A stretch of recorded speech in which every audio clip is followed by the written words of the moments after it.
Hi friends, good morning friends. இன்னைக்கு நான் காலையில் நாட்டுக்கோழி செய்யலான்னு சொல்லிட்டு எல்லாம் க்ளீன் பண்ணி ரெடி ஆயிடுச்சு. நான் இப்போ எண்ணெய் வச்சுட்டேன். ஒரு பட்டை 2 லவங்கம் போட்டிருக்கேன், சோம்பு கொஞ்சம் போட்டிருக்கேன், வெங்காயம் தக்காளி போட்டிருக்கேன், எண்ணெயில் வதக்கியிருக்கேன். இப்போ நான் சின்ன வெங்காயம், தக்காளி, மிளகு, கொஞ்சமாக சோம்பு, பூண்டு, இஞ்சி இதில் போட்டிருக்கேன். வெறும் மிளகாத்தூள், மஞ்சள் தூள், தனியாத்தூள் இதில் ஆட் பண்ணிவிட்டேன். இதை நம்ம கிரைண்ட் பண்ணிக்கலாம்.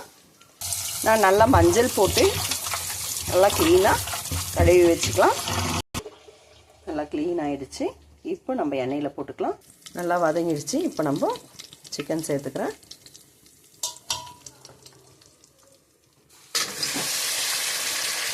நல்லா வதக்கி விட்டுட்டேன். இப்போ மசாலா ஆட் பண்ணணும். கொஞ்சம் அப்படியே எண்ணெய் பிரிஞ்சு வரட்டும், நம்ம மசாலாவை ஆட் பண்ணிக்கலாம். அரைச்சி வச்ச விழுது இருக்குது பாருங்கள், ரொம்ப நல்லா இருக்குது அரைச்சது. தேவையான அளவு உப்பு ஆட் பண்ணிக்கிறேன். மசாலா போட்டேன். இப்போ நல்லா கிளறி விட்டுடலாம்.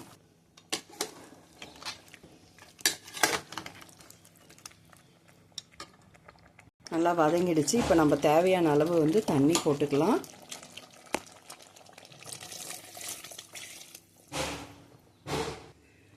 நல்லா கொதிக்குது. இப்போ நம்ம குக்கர் மூடிலாம். நான் கொத்தமல்லியும் கொஞ்சம் போட்டுட்டேன்.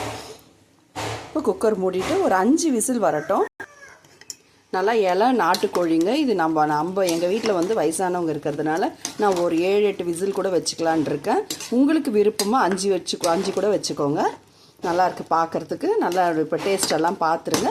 அதுக்கப்புறம் குக்கர் மூடிடுங்க. குக்கர் மூடி விசில் வச்சுட்டேன்.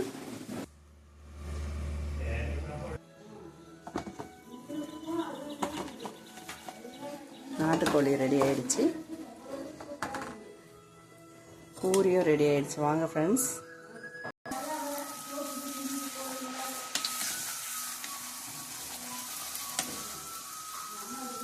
இதுவரமா நாட்டுக்கோழி ரெடி ஆயிடுச்சு. பார்க்கறதுக்கே ரொம்ப அழகாக இருக்குது. நம்ம இப்போ பூரி வச்சுட்டு அதை சர்வ் பண்ணி சாப்பிட்லாம். எல்லோரும் வாங்க ஃப்ரெண்ட்ஸ், சாப்பிட்லாம்.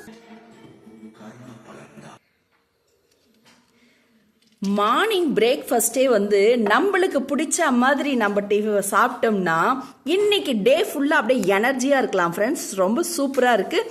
வாங்க ஃப்ரெண்ட்ஸ், சாப்பிட்லாம். தேங்க்யூ. Bye friends.